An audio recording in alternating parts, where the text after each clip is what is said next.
ಇರ್ಲಿ, ಒಂದು ತುಂಡು ಮೀನು ಇಲ್ಲದಿದ್ರೆ ಅದು ಹೊಟ್ಟೆ ತುಂಬಿದ ಹಾಗೆ ಆಗುದಿಲ್ಲ. ಅದಕ್ಕಾಗಿ ಬಲೆ ಹಿಡ್ಕೊಂಡು ಹೊರಟ. ಎಲ್ಲಿ ಅನ್ಸ ಬಲೆ?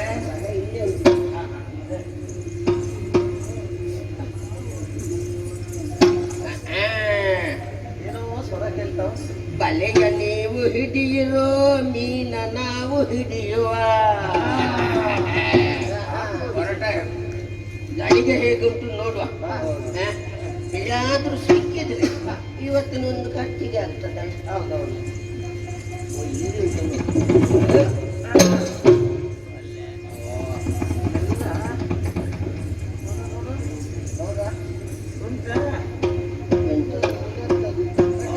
ಇಲ್ಲಿಲ್ಲ, ಇದ್ದದ್ದು ಹೋಗಿ ಆಗಿದೆ. ನೀನು ಅದು ದೊಡ್ಡ ಮೀನು ಸಿಕ್ಕಿದ್ರೆ ಅದರಿಂದ ಜಾರಿಕೊಳ್ತದೆ. ಹಾಗೆ ಬೇಡ ಬೇಡ. ಅಲ್ಲಿರ್ಬೋದು. ಇವತ್ತು ಕಚ್ಚಿಗೆ ಏಕಿತ್ತಲ್ಲ. ನೋಡುವ ನೋಡುವ. ಇವತ್ತು ಯಾರ ಮುಖ ನೋಡಿದ್ದೇವೋ? ನಿನ್ನ ಮುಖವೇ ನೋಡಿದ್ದು. ಯಾಕೆ ಇಲ್ಲ ಅಂತ ಇದ್ರೆ ಇವರ ಮುಖ ನೋಡಿ ಆದ್ರೂ ಬರ್ತಿದ್ರೆ ಯಾವತ್ತು ಬರುವವರು. ಹೌದು, ನನ್ನ ಏನಾಯ್ತು? ಏನಲ್ಲ, ಸಮುದ್ರದಲ್ಲಿ ಅಷ್ಟು ಮೀನಿದ್ದದೆಲ್ಲ ಎಲ್ಲಿಗೆ ಹೋಯ್ತು ಅಂತ.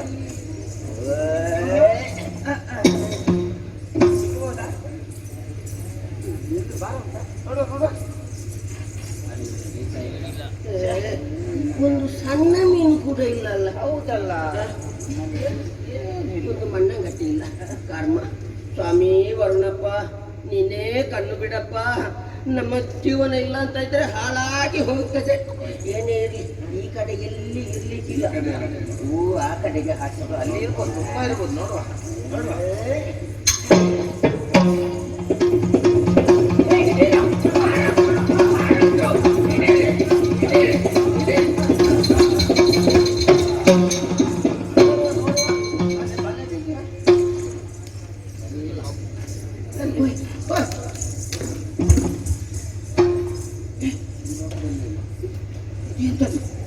ನಾನು ದೊಡ್ಡ ಮೀನು ಬಿದ್ದದ್ದು ಅಂತ ಎಣಿಸಿದ್ದು.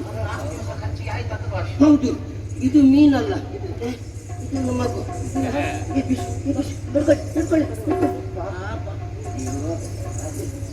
ಅಲ್ಲಿ ಸೇರಿತು, ಮನೆಗೆ ಸಿಕ್ಕಿ ಪಾಪ ಎಷ್ಟು ಇದಾಗಿದೆ ಅಲ್ಲ.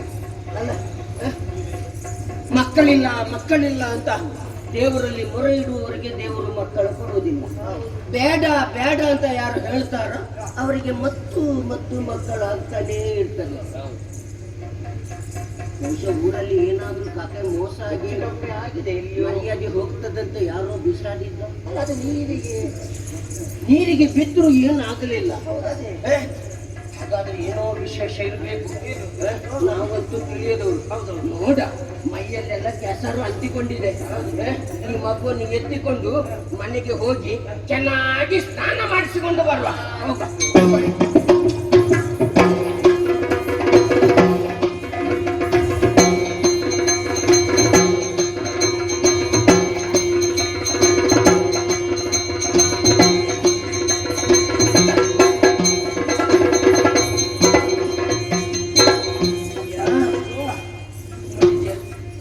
ಮಾಡಿದ ಕೂಡ್ಲೆ ಏನೋ ಜಪದಲ್ಲಿದ್ದಾಗಿ ಕಾಣ್ತಾ ಉಂಟು. ಹಾಗಾದ್ರೆ ನಮ್ಮಿಂದ ಏನೋ ತಪ್ಪಾಗಿರ್ಬೋದು. ಬಹುಶಃ ಆಗ ನೀರಿಗೆ ಬೀಳುವಾಗ ಜಪದಲ್ಲೇ ಇತ್ತು ಇರ್ಬೇಕು. ನೀರಿಗೆ ನಾವು ಬಡವರಯ್ಯ, ನಮ್ಮನ್ನು ಕ್ಷಮಿಸಬೇಕು. ಬಡವರನ್ನು ಧರಿಸಯ್ಯ, ಅಜ್ಞಾನವಡಸಿಕೊಂಡಿದೆ ಮಾಡುವುದೇನು ಕಡೆಹಾಯಿಲ್ಲ ಜ್ಞಾನಿಯೋ ಮಗುದಿದಯ್ಯಮ್ಮ ಕಡಲಗಳಿಂದ ಮುಖರನು ಉದ್ಧರಿದಯ್ಯ.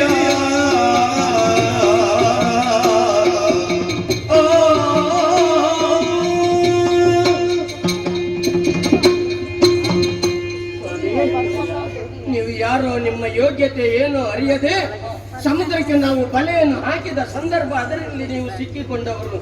ನಿಮ್ಮನ್ನು ಮೇಲಕ್ಕೆ ಎತ್ತಿ ನಿಮ್ಮ ಮೈಯಲ್ಲಿದ್ದಂತ ಆ ಕೊಳೆ ಹೋಗುವುದಕ್ಕೆ ನಿಮ್ಮನ್ನು ಸ್ನಾನ ಮಾಡಿಸಿದವರು ನಾವು. ನಾವು ಬಡವರು, ನಮಗೆ ಅಕ್ಷರ ಜ್ಞಾನ ಇಲ್ಲ. ಅಜ್ಞಾನಿಗಳಂತೆ ದಿನ ಕಳೆಯುತ್ತಾ ಇದ್ದೇವೆ. ಕೇವಲ ಹೊಟ್ಟೆಪಾಡಿಗಾಗಿ ಮೀನು ಹಿಡಿದು ದಿನವನ್ನು ಕಳೆಯುವವರು ನಾವು. ಒಂದು ವರ್ಗ ಉತ್ತಮ ರೀತಿಯಲ್ಲಿ ಮುಂದೆ ಬರಬೇಕು ಅಂತ ಆದ್ರೆ ಒಬ್ಬ ಸಮರ್ಥ ನೇತಾರ ಅಥವಾ ಮುಖಂಡ ಅಂತ ಬೇಕಂತೆ. ಇಲ್ಲಿ ಇರುವವರಿಗೆ ನಾನೇ ಹೊರತು ನನ್ನನ್ನು ಕೇಳುವುದಕ್ಕಂತ ಯಾರು ಒಬ್ಬ ವ್ಯಕ್ತಿ ಇಲ್ಲ. ನಮ್ಮ ಈ ವರ್ಗ, ನಮ್ಮ ಈ ಬಡತನದ ಈ ಜೀವನವನ್ನು ಉದ್ಧರಿಸುವುದಕ್ಕೆ ಬೇಕಾಗಿ ನೀವೇ ಏನಾದರೂ ದಾರಿ ತೋರಿಸಬೇಕು. ನಮ್ಮ ಜೀವನ ಒಳ್ಳೆ ರೀತಿಯಲ್ಲಿ ಆಗುವಂತೆ ನಮ್ಮ ತಪ್ಪು ಇದ್ರೆ ಅದನ್ನು ಮನ್ನಿಸಬೇಕು ಅಂತ ಕೇಳಿಕೊಳ್ತಾ ಇದ್ದೇನೆ. ಭಕ್ತಿ ಭಾವಕ್ಕೆ ಮನಸೋತು ನೀವು ಗೈದು ಬಚಾರದಿಂದ ಸಂತುಷ್ಟನಾಗಿನ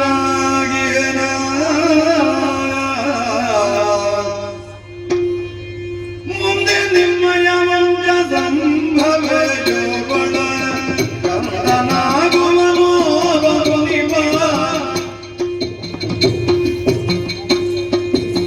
ಸಂದಸ ಪುಣ್ಯಾದಿ ವೇದವು ವ್ಯಾಸನೆ ವಿಶ್ವವ ವಂದ್ಯನ ಋಷಿ ಕವಿಯನಿಪ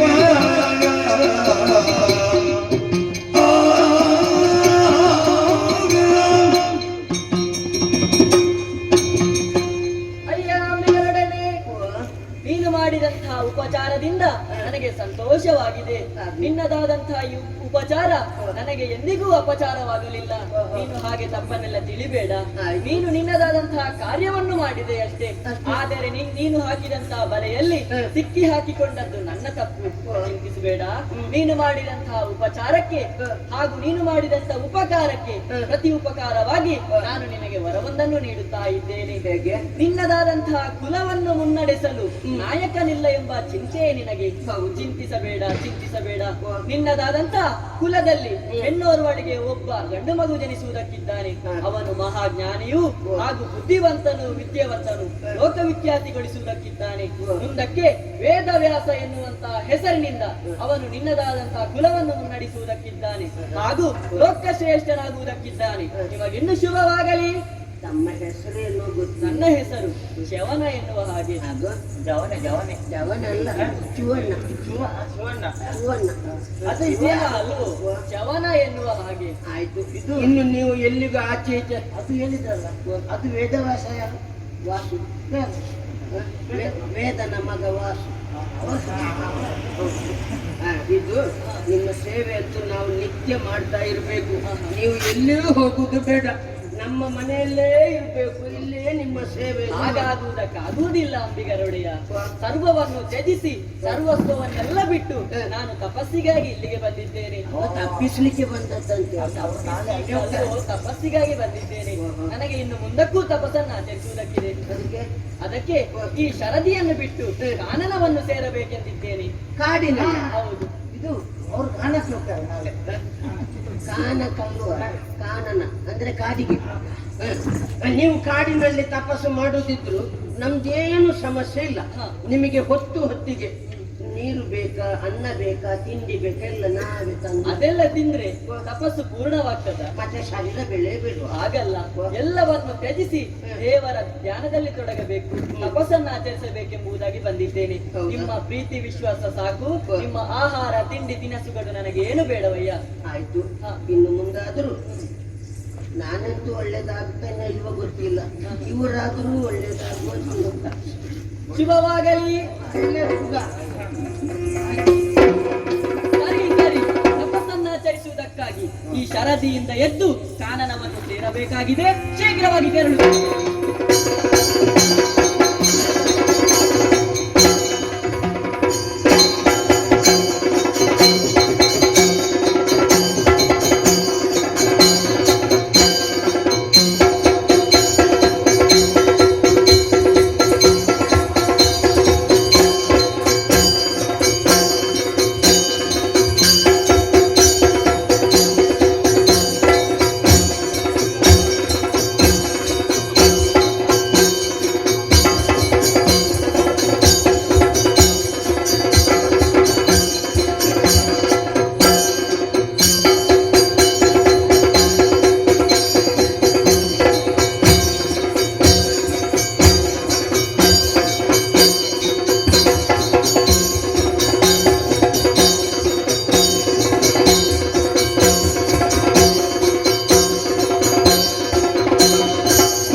ಕರುಣಿಸುತ್ತ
ಶಕ್ತಿಗಳು ಸೂರ್ಯ ಮತ್ತು ಚಂದ್ರ.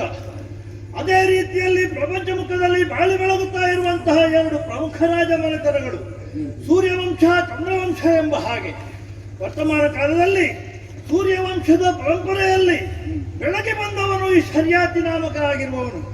ಈ ಹೊತ್ತಿಗೆ ಅಯೋಧ್ಯೆಯ ಈ ಸಿಂಹವಿಷ್ಠರವನ್ನ ಏರಿ ಪ್ರಜೆಗಳನ್ನ ಅತ್ಯಂತ ಪ್ರೀತಿಯಿಂದ ಪರಿಪಾಲಿಸ್ತಾ ಬರ್ತಾ ಇದ್ದೇನೆ.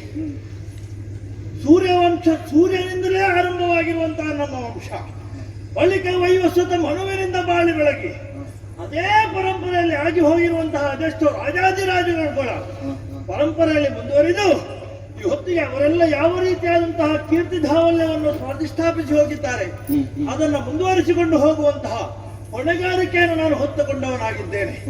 ಹಾಗಾಗಿ ನಮ್ಮ ಪ್ರಜೆಗಳಿಗೆಲ್ಲರಿಗೂ ಕೂಡ ನನ್ನ ಕುರಿತಾದಂತಹ ಸಾದರಾಭಿಮಾನ. ಪ್ರಜಾರಂಜಕರಾಗಿ ಆಡುವುದಕ್ಕೆ ಸತ್ಯ, ಆಚರಿಸುವುದಕ್ಕೆ ಧರ್ಮ, ಇದನ್ನು ಜೀವನದ ಪ್ರತಿ ಹೆಜ್ಜೆಯಲ್ಲಿಯೂ ಕೂಡ ಅನುಷ್ಠಾನಗೊಳಿಸಿ ಎಲ್ಲವರಿಂದಲೂ ಕೂಡ ಮೆಚ್ಚುಗೆಯ ಪಾತ್ರನಾಗಿದ್ದೇನೆ. ಸುಖ ಸಂತೋಷದ ಆಡಂಬರ ಈ ಅಯೋಧ್ಯೆ ಎಂಬ ಹಾಗೆ ಹೇಳುವವರೆಲ್ಲರೂ ಕೂಡ ಅಥವಾ ಇರುವವರೆಲ್ಲರೂ ನೋಡುವವರೆಲ್ಲರೂ ಕೂಡ ಆಡ್ತಾ ಇದ್ದಾರೆ. ಸ್ವರ್ಗಕ್ಕೆ ಪ್ರತಿಸರ್ಗವಾಗಿ ಕಂಗಳಿಸುತ್ತಾ ಇದೆ ನಮ್ಮ ಈ ಅಯೋಧ್ಯಾಪುರ. ಸಂತೋಷಗೊಂಡಿದ್ದೇನೆ. ನನ್ನ ಈ ಸಾಂಸಾರಿಕವಾದಂತಹ ವಿಚಾರವನ್ನು ಹೇಳುವುದಿದ್ರೆ ನನಗೆ ಒಂದು ತರಳೆ ಸುಕನ್ಯೆ ಎಂಬ ಹಾಗೆ ಅವಳಿಗೆ ನಾಮಕರಣವನ್ನು ಮಾಡಿದ್ದೇನೆ. ಬೆಳೆದು ದೊಡ್ಡವರಾಗಿದ್ದಾಳೆ. ಬೇಕಾದಂತಹ ವಿದ್ಯಾಬುದ್ಧಿಗಳನ್ನೆಲ್ಲರೂ ಕೂಡ ಕೊಟ್ಟು ಸಂಸ್ಕಾರವನ್ನು ನೀಡಿದವನಾಗಿದ್ದೇನೆ. ಅವಳದ್ದಾದಂತಹ ನಡವಳಿಕೆಯನ್ನು ಕಂಡು ಅತ್ಯಂತ ದೋಷಮಾನಸನಾಗಿದ್ದೇನೆ. ಈ ಹೊತ್ತಿಗೆ ಒಂದು ವಿಶೇಷವಾದಂತಹ ವರ್ತಮಾನವನ್ನು ಮಂತ್ರಿಗಳೆಲ್ಲರಲ್ಲೂ ಅನುಭವಬೇಕು. ಮಂತ್ರಿಗಳೇ,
ಅಯೋಧ್ಯೆ ಎನ್ನುವಂತಹದ್ದು ಇಲ್ಲಿ ಪಾರಂಪರಿಕವಾಗಿ ನಡೆದುಕೊಂಡು ಬಂದಿರುವಂತಹ ಎಲ್ಲ ಉತ್ಸವಗಳು ಏನಿದ್ದಾವೆ ಅವುಗಳನ್ನು ಕಾಪಿಟ್ಟುಕೊಂಡು ಮುಂದುವರಿಸಿಕೊಂಡು ಹೋಗುವಂತಹ ಹೊಣೆಗಾರಿಕೆಯನ್ನು ನಾವೆಲ್ಲರೂ ಹೊತ್ತುಕೊಂಡವರಾಗಿದ್ದೇವೆ. ಈ ತನಕ ಅದು ಅನುಷ್ಠಾನವಾಗಿದೆ ಅತ್ಯಂತ ಪ್ರಾಮಾಣಿಕತೆಯಿಂದ. ಈವಾಗಲೂ ಕೂಡ ಹಾಗೆ ನೋಡಿದಿರಾ, ನಾಳೆಯ ಸುಮುಹೂರ್ತದಲ್ಲಿ ನಾವು ಅದೆಷ್ಟೋ ಕಾಲದಿಂದ ನಡೆಸಿಕೊಂಡು ಬರ್ತಾ ಇರುವಂತಹ ಇಂದ್ರ ಉತ್ಸವ ಇದಕ್ಕೆ ತೊಡಗಬೇಕಾಗಿದೆ. ನಾಳೆಯ ಸುಮುಹೂರ್ತ ಒದಗಿ ಬಂದಿದೆ. ಆದ್ದರಿಂದ ನೀವು ಮಾಡಬೇಕಾದಂತಹ ಕಾರ್ಯ ಇಷ್ಟೇ. ನಮ್ಮ ಈ ಅಯೋಧ್ಯೆಯಲ್ಲಿರುವಂತಹ ಸಕಲ ಪುರಜನರು ಪರಿಜನರು ಈ ಇಂದ್ರೋತ್ಸವದಲ್ಲಿ, ಅದರ ತಯಾರಿಯಲ್ಲಿ ಅಥವಾ ಅದರ ವೈಭವದಲ್ಲಿ ಪಾಲ್ಗೊಳ್ಳಬೇಕು. ಆ ಮೂಲಕವಾಗಿ ಇಂದ್ರನನ್ನು ಮೆಚ್ಚಿಸಬೇಕು ಎನ್ನುವ ಹಾಗೆ ಆಜ್ಞೆಯನ್ನು ಹೊರಡಿಸಬೇಕು. ಯಾಕೆ?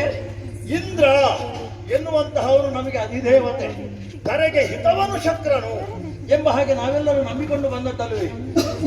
ಇಳೆಯಲ್ಲಿ ಮಳೆ, ಮಳೆಯಿಂದ ಬೆಳೆ, ಇದು ನಿತ್ಯ ನೂತನವಾಗಿ ನಡೆದುಕೊಂಡು ಹೋಗಬೇಕು ಅಂತ ಇದ್ರೆ ಇಂದ್ರ ನಮಗೆ ಯಾವಾಗಲೂ ಕೂಡ ಕಾರುಣ್ಯ ದೃಷ್ಟಿಯನ್ನು ಬೀರಬೇಕಾಗುತ್ತದೆ.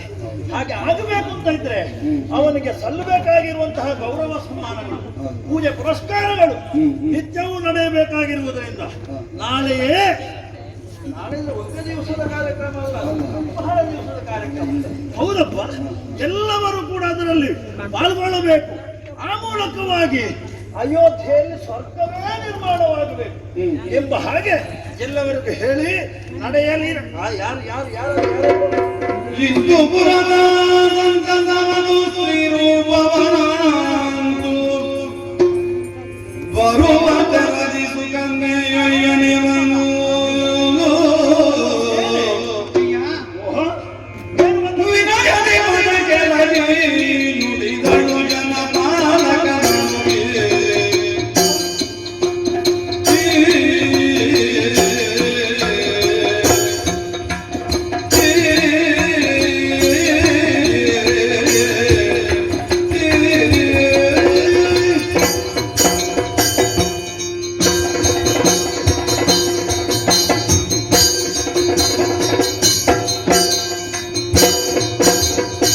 ವಿನಯದಿ ಮನಗೆಲಗಿ ನುಡಿದಳು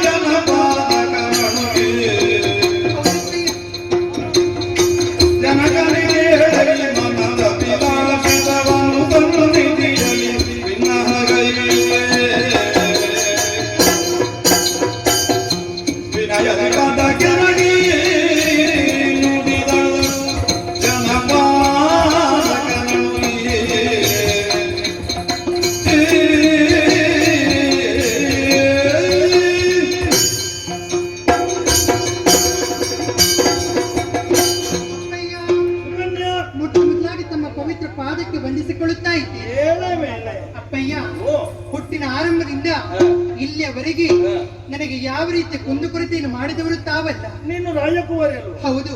ಬೇಕಾದಂತಹ ವಸ್ತುಗಳನ್ನು ನನ್ನಲ್ಲಿ ಕೇಳದೆ ಎಲ್ಲವನ್ನು ತಂದುಕೊಟ್ಟವರು ನೀವೇ. ಎಲ್ಲವೂ ಸಿದ್ಧವೇ ಆಗಿರ್ತದೆ. ಹೌದು. ಮಗನಿಗೆ ಮಗನಾಗಿಯೂ ಮಗಳಿಗೆ ಮಗಳಾಗಿಯೂ ಪ್ರೀತಿಯ ಮಗಳಾಗಿ ಹುಟ್ಟಿದವಳು ನಾನು. ನಮ್ಮದು ದೃಷ್ಟಿಕೋನವೇ ಹಾಗೆ. ಹೌದು. ಎಲ್ಲ ಉದ್ಯೋಗವನ್ನು ಕೂಡ ನನಗೆ ಬೇಕಾದ ವಿದ್ಯೆಯನ್ನು ಕೂಡ ಕಲಿಸಿಕೊಟ್ಟವರು ತಾವೇ ಆಗಿ. ಹಾಗಾಗಿ ಅಪ್ಪಯ್ಯ, ಇಂದಿನ ದಿವಸ ಇಲ್ಲಿಗೆ ಬರುವುದಕ್ಕೆ ಬಲವಾದಂತಹ ಕಾರಣ ಇದೆ. ಏನೇ ನಿನ್ನ ಮುಖದಲ್ಲಿ ಸಂತೋಷ ಬಹಳಷ್ಟು ಹೊರ ಕಾರಣ ಇದೆ. ನಾನು ಆಡುವಂತಹ ಮಾತನ್ನು ಲಾಲಿಸಬೇಕು.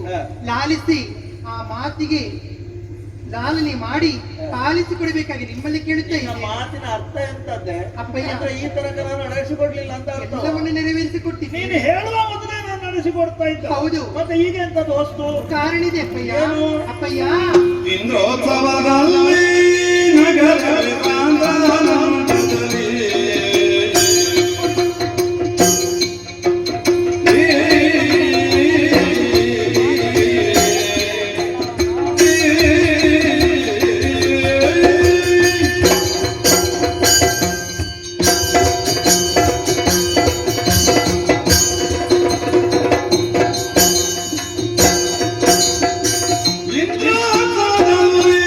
ನಗರ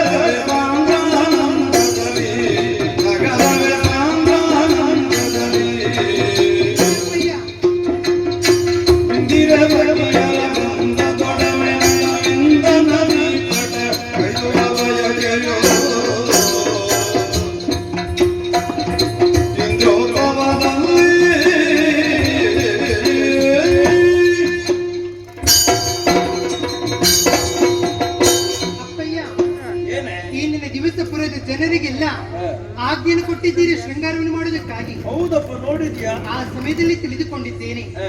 ಇಂದಿನ ದಿವಸ ನೀವು ಹ. ಇಂದ್ರೋತ್ಸವವನ್ನು ಆಚರಿಸುತ್ತಾ ಇದ್ದೀರಿ. ಹ. ಆ ಇಂದ್ರೋತ್ಸವದ ಕಾರ್ಯಕ್ರಮದಲ್ಲಿ ಹ. ನಾನು ಕೂಡ ಸಹ ಭಾಗಿಯಾಗಬೇಕೆಂಬ ಆಸೆಯಾಗಿದೆ. ಮತ್ತೆ ಭಾಗಿಯಾಗದೆ ಯಾಕೆ ಮಾತನ್ನು ಹೇಳಿದಂತಾದರೆ ಹ. ಜೀವನದಲ್ಲಿ ಹ. ಹೆಣ್ಣು ಮಕ್ಕಳು ಪ್ರಾಯ ಪ್ರಗತಿಯಂತಹ ಸಂದರ್ಭದಲ್ಲಿ ಕಾಲ ಕಾಲಕ್ಕೆ ಆಗುವಂತಹ ಪೂಜೆ ಪುರಸ್ಕಾರದಲ್ಲಿ ತೊಡಗಿಕೊಂಡಿರುತ್ತಾರೆ. ಹಾಗೆ ನಮ್ಮಂತ ಹೆಣ್ಣು ಮಕ್ಕಳಿಗೆ ಒಂದು ಆಸೆ, ಪ್ರಾಯ ಪ್ರಗತಿಯಂತಹ ನಂತರ ಬೇಕಂತ ಶೃಂಗಾರಗಳನ್ನು ಮಾಡಿ ಇಂದ್ರೋತ್ಸವದಲ್ಲಿ ನಾವು ಕೂಡ ಭಾಗಿಯಾಗಬೇಕು ಎನ್ನುವ ಹಾಗೆ. ಅದೊಂದು ಜಾತ್ರೆ ಅಲ್ವಾ? ಹೌದಪ್ಪ. ಊರಿನ ಜಾತ್ರೆಯಲ್ಲಿ ನಮ್ಮ ಮಕ್ಕಳೇ ಭಾಗಿಯಾಗದೆ ಇದ್ರೆ ಆ ಜಾತ್ರೆಗೆ ನಾನು ಒಬ್ಬಳೇ ಹೋಗುದೇ? ಆಹಾ, ನನ್ನ ಸಖಿಯರನ್ನೆಲ್ಲ ಕೂಡಿಕೊಂಡು ಇಂದ್ರೋತ್ಸವ ಕಾರ್ಯಕ್ರಮಕ್ಕೆ ನೆರವೇರಿಸಬೇಕೆಂಬ ಅಪ್ಪಣೆ ನನ್ನೆದಿದೆ. ಹಾಗಾಗಿ ಇಂದ್ರೋತ್ಸವಕ್ಕೆ ನಾನು ಮತ್ತು ಸಖಿಯರನ್ನು ಕೂಡಿಕೊಂಡು ಹೋಗುವುದಕ್ಕೆ ಅಪ್ಪಣೆಯನ್ನು ಕೊಡುತ್ತೀರಾ ತಂದೆ? ನೀನು ನನ್ನ ಚಿನ್ನ ಅಲ್ವೇನೆ? ಚಿನ್ನಗುವರಿಗೆ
ನೀನು ನನ್ನಲ್ಲಿ ಕೇಳಲಿಕ್ಕುಂಟ ಅಥವಾ ಈ ತನಕ ನೀನು ನನ್ನಲ್ಲಿ ಕೇಳಿಯೇ ಎಲ್ಲವನ್ನು ಮಾಡಿದ್ದ? ನೀನು ಏನು ಮಾಡಬೇಕಿದ್ರು ಕೂಡ ನಾನು ಖಂಡಿತವಾಗಿಯೂ ಅದಕ್ಕೆ ಅನುಮತಿಯನ್ನು ಕೊಡ್ತೇನೆ ಎನ್ನುವಂತ ವಿಶ್ವಾಸ ನಿನಗೂ ಉಂಟು. ಸತ್ಯ. ಅದನ್ನ ದುರುಪಯೋಗ ಪಡಿಸಿಕೊಳ್ಳುವುದಿಲ್ಲ ಎನ್ನುವಂತ ವಿಶ್ವಾಸ ನನಗೂ ಉಂಟು. ಖಂಡಿತ. ಹಾಗಾದ್ರಿಂದಲೇ ಹಾ. ಈ ತನಕವು ನಿನ್ನ ಇಷ್ಟ ಬಂದ ಹಾಗೆಯೇ ನೀನು ಈ ಅರಮನೆಯಲ್ಲಿ ಬೆಳೆದವಳು ನಲಿದಾಡಿಕೊಂಡಿರುವವಳು ನಿಜ. ಅಲ್ವಾ? ನಮ್ಮ ಪುರ ಜನರೆಲ್ಲರೂ ಕೂಡ ನಿನ್ನ ಕುರಿತಾಗಿ ಅಭಿಮಾನ ಹೆಮ್ಮೆಯನ್ನೇ ತಳೆದವರಿದ್ದಾರೆ. ಹಾ. ಯಾಕೆ? ಇದ್ರೆ ಮಗಳು ಇರಬೇಕು ಮಹಾರಾಜರ ಮಗಳ ಹಾಗೆ. ಏನು ಸಂಸ್ಕಾರ, ಏನು ನುಡಿ, ಏನು ನಡೆ, ಏನು ವ್ಯವಹಾರ ಎಂಬ ಹಾಗೆ. ಹಾಗಿದ್ರೆ ಪ್ರತಿಯೊಂದು ಮನೆಯಲ್ಲಿರುವಂತಹ ಹೆಣ್ಣು ಮಕ್ಕಳು ನಿನ್ನ ಹಾಗೇ ನಡೆದುಕೊಳ್ಬೇಕು ಎಂಬ ಹಾಗೆ ನಿರೀಕ್ಷೆಯಲ್ಲಿರುವವರೇ ಎಲ್ಲರೂ ಕೂಡ. ಆ ಕುರಿತಾಗಿಯೇ ನಾನು ಅತ್ಯಂತ ಅಭಿಮಾನಿಯಾಗಿದ್ದೇನೆ ಅಥವಾ ಅಭಿಮಾನವನ್ನು ಹೊಂದಿದ್ದೇನೆ ನಿನ್ನ ಕುರಿತಾಗಿ. ಮಗಳೇ, ನೋಡಿದ್ಯಾ ನಮ್ಮ ಈ ಅಯೋಧ್ಯೆಯನ್ನ? ತಳಿರು ತೋರಣಗಳಿಂದ ಸಿಂಗಾರಗೊಂಡಿದೆ ಅಲ್ವಾ? ಇಂದ್ರೋತ್ಸವ, ಸ್ವರ್ಗಲೋಕದ ಸಕಲ ದೇವತೆಗಳು ಕೂಡ ಇಲ್ಲಿ ಬಂದು ಭಾಗವಹಿಸ್ತಾ ಇದ್ದಾರೋ ಎಂಬ ಹಾಗೆ ಭಾಸವಾಗುತ್ತಾವು. ಈ ಉತ್ಸವದಲ್ಲಿ ನನ್ನ ಮನೆಯ ಮಗಳು ಭಾಗವಹಿಸದೇ ಇದ್ರೆ ಆದ್ರಿಂದ ಯೋಚನೆ ಮಾಡುವುದು ಬೇಡ. ನಿನಗೆ ಯಾವ ರೀತಿಯಲ್ಲಿ ಈ ಜಾತ್ರೆಯಲ್ಲಿ ಪಾಲ್ಗೊಳ್ಳಬೇಕು ಅದೇ ಆ ರೀತಿಯಲ್ಲಿ ಪಾಲ್ಗೊಂಡ್ರೆ ನಿನ್ನವರನ್ನ ಸೇರಿಸಿಕೊಂಡು ಹೇಗೆ ಬೇಕು ಹಾಗೆ ಇರುವುದಕ್ಕೆ ನನ್ನ ಯಾವ ಅಭ್ಯಂತರವೂ ಇಲ್ಲ. ಆದ್ರೆ ಒಂದುಂಟು ಮಗಳೇ, ಪ್ರಾಯ ಪ್ರಬುದ್ಧೆಯಾಗಿದ್ದಿ, ನಿಜ. ನನ್ನ ಹೆಗಲೆತ್ತರಕ್ಕೆ ಬೆಳೆದು ನಿಂತಿದ್ದಿ. ಅಪ್ಪನ ಕರ್ತವ್ಯ ಅಂತ ಒಂದು ಉಂಟಲ್ಲ, ಖಂಡಿತ. ಹಾಗಾದ್ರಿಂದ ಸದಾ ಆ ಕುರಿತಾಗಿ ನಾನು ಯೋಚನಾ ಮಗನಾಗಿದ್ದೇನೆ. ಈಗ ಸಂತೋಷ ಪಟ್ಟುಕೊಂಡು ಬಾ ಹಾಗೆ ಅಂತ ಹೇಳಿ ಇನ್ನೂ ಹೆಚ್ಚು ವರ್ಷ ನೀನು ಹೀಗೆ ಒಬ್ಬಳೆ ಸಂತೋಷ ಪಡ್ತಿ ಅಂತ ನಾನು ಭಾವಿಸುವುದಿಲ್ಲ. ಯಾಕೆ? ನಿನ್ನ ಜೊತೆಗಾರರೊಂದಿಗೆ ಇಂತಹ ಜಾತ್ರೆಯಲ್ಲಿ ಪಾಲ್ಗೊಳ್ಳಬೇಕೆನ್ನುವಂತ ಅಭಿಲಾಷೆ ನನ್ನದು. ಆದ್ರಿಂದ ನೀನು ಜಾತ್ರೆ ಮುಗಿಸಿ ಹೇಳಲಿಕ್ಕೆ ಆಗುದಿಲ್ಲ. ಜಾತ್ರೆ ಮುಗಿಸಿ ಬರುವಾಗ ನಿನಗೆ ಒಂದು ಗಂಡು ಸಿದ್ಧವಾದ್ರೂ ಆದಿತ್ತು. ನೀವು ಸಿದ್ಧ ಮಾಡಿರ್ತೀರಾ? ಹೌದಪ್ಪ. ಸಂತೋಷ. ಒಂದು ವೇಳೆ ಎಲ್ಲವೂ ಕೂಡ ಸುಸೂತ್ರವಾಗಿ ನಡೆದ್ರೆ ಇಂದ್ರೋತ್ಸವದ ಬೆನ್ನಿಗೆ ನಮ್ಮ ಮನೆಯ ಉತ್ಸವ ಆದಿತಲ್ಲ. ಆದ್ರಿಂದ ಅದೇ ಜಾಗ್ರತೆ ಹೇಳಲಿಕ್ಕೆ ಆಗುದಿಲ್ಲ. ನಮ್ಮ ಅಯೋಧ್ಯೆ ಎನ್ನುವಂತದ್ದು ಸತ್ಯ ಧರ್ಮದ ನೆಲೆವೀಡು. ಏನು ಆಗುವುದಿಲ್ಲ. ಹೌದು, ಉಳಿದವರು ನಿಮಗೆ ತೊಂದರೆ ಮಾಡ್ಲಿಕ್ಕಿಲ್ಲ. ಹಾಗೆ ಅಂತ ನಿಮ್ಮಿಂದ ಉಳಿದವರಿಗೆ ತೊಂದರೆ ಆಗಬಾರದು. ಹೌದಲ್ಲ? ಬದುಕ ಬಿಡು. ಆಯ್ತಲ್ಲ? ಹೋಗು ಸಂತೋಷ. ಅಪ್ಪನಿಂದ ಆಜ್ಞೆಯನ್ನು ಪಡೆದುಕೊಂಡಿದ್ದೇನೆ. ಆದ್ರೆ ನಾನು ಒಬ್ಬಳೇ ಹೋಗುವುದೇ? ಸಖಿಯರನ್ನೆಲ್ಲ ಕೂಡಿಕೊಂಡು ಹೋಗಬೇಕು. ಸಖಿಯರೇ,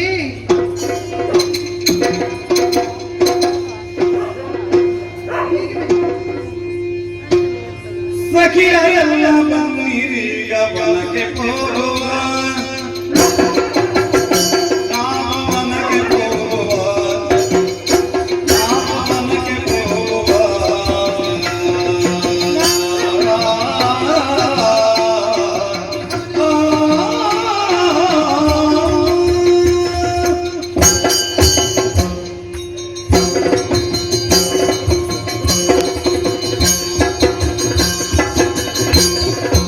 ಸಖಿಯರೆಲ್ಲ ಬಂದಿರೀಗ ಬಂದಿರೀಗ ವನಕ್ಕೆ ಹೋಗುವ,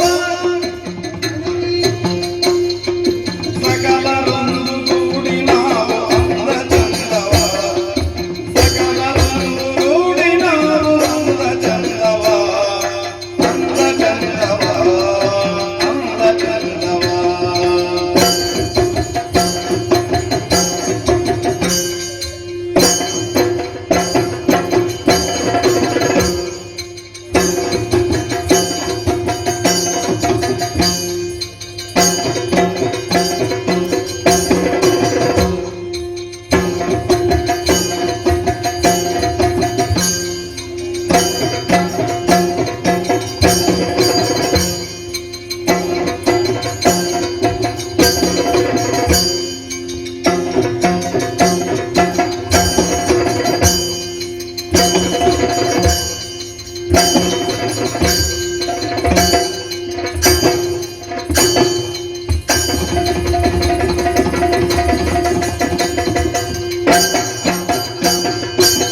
ಚೆಲುವ ಕುಸುಮಗಳನ್ನು ಕೊಯ್ದು ಮಾಲೆ ಮಾಡುವ, ಚೆಲುವ ಕುಸುಮಗಳನ್ನು ಕೊಯ್ದು ಮಾಲೆ ಮಾಡುವ, ಮಾಲೆ ಮಾಡುವ.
ಚೆಲುವ ಕುಸುಮಗಳನ್ನು ಕೊಯ್ದು ಮಾಲೆ ಮಾಡುವ, ನಡಿನ ಗಂಭೀರರೇ ತೋರಿ ಕೈಯ ಜಳಕವ, ನೀವು ಕೈಯ ಜಳಕವ.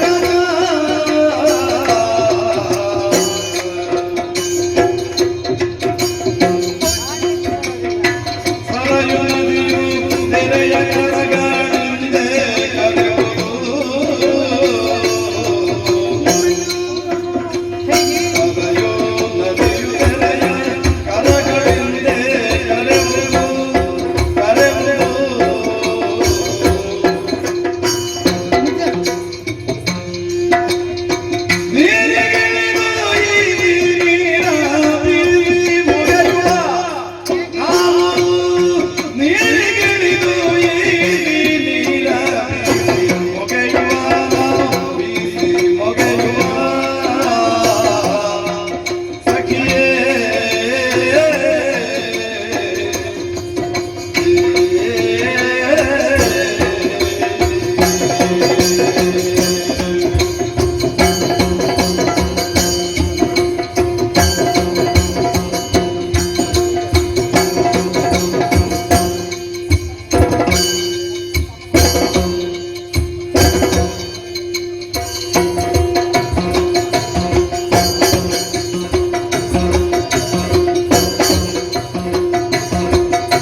ಆ ಇಂದ್ರೋತ್ಸವದಲ್ಲಿ ನಾನು ಕೂಡ ಭಾಗಿಯಾಗಬೇಕು.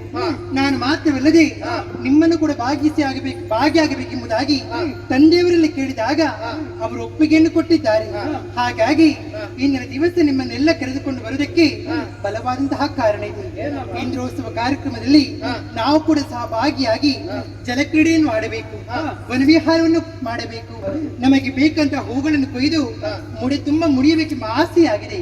ಹಾಗಾಗಿ ನಿಮ್ಮನ್ನೆಲ್ಲ ಕರೆದುಕೊಂಡು ಬಂದಿದ್ದೇನೆ. ತಡ ಮಾಡುವುದು ಸರಿಯಲ್ಲ. ಜಲಕ್ರೀಡೆ ಆಡುವುದಕ್ಕಾಗಿ ಬಂದವರು. ಹಾಗೆ ಕೈ ಹಿಡಿದುಕೊಂಡು ಕಾಣುತ್ತಿರುವಂತಹ ತಿಳಿದ ಸರಸಿಗೆ ಇಳಿಯೋಣವಂತೆ.